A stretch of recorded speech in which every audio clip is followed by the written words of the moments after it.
Olá, boa tarde. Sou a Rebeca Matos, sou médica, ginecologista obstetra e também ultrassonografista aqui da equipe da Clínica Evangelista Torquato, certo? Hoje eu vou falar com vocês um pouquinho sobre os ultrassons morfológicos e a importância deles e o que são os ultrassons, para vocês entenderem um pouquinho a diferença e a importância de cada um, tudo bem? Então, assim, gente, o morfológico do primeiro trimestre, ele é muito importante para a gente confirmar a idade gestacional, tá certo? Ele deve ser feito entre 11 semanas e 13 semanas e 6 dias. É muito importante que respeite esse limite, esse intervalo, por conta das medidas que nós fazemos. Os estudos, eles mostram que os valores que nós utilizamos, eles têm que estar dentro dessa referência. Então, se você fizer ultrassom um pouquinho antes ou um pouquinho depois, pode ser que a gente perca um pouco desses parâmetros, tá certo? Então, o que a gente vê no morfológico do primeiro trimestre?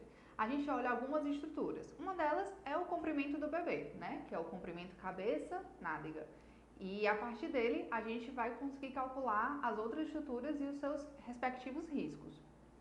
Um principal que a gente olha no morfológico do primeiro trimestre é a translucência nucal.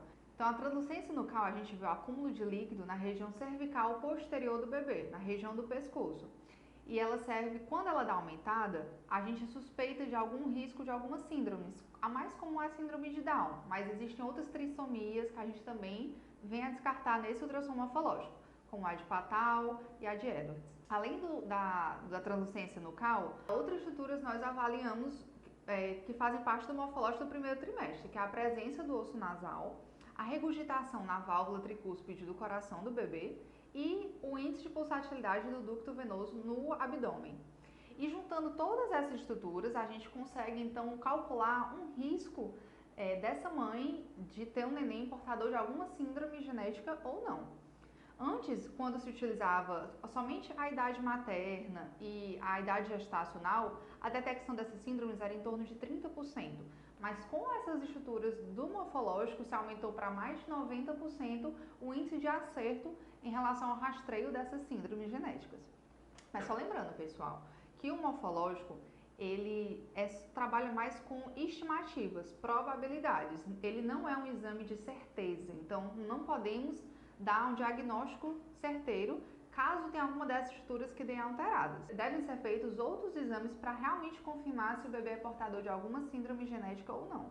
Além do rastreio das síndromes genéticas, outras estruturas que nós olhamos é em relação à própria formação do bebê no morfológico do primeiro trimestre, como as estruturas no cérebro do bebê, o crânio, a coluna vertebral, para pesquisar sinais de alguma doença conhecida como mielomeningocele, os membros, a presença do estômago, da bexiga, da artéria umbilical, se ela é única ou não.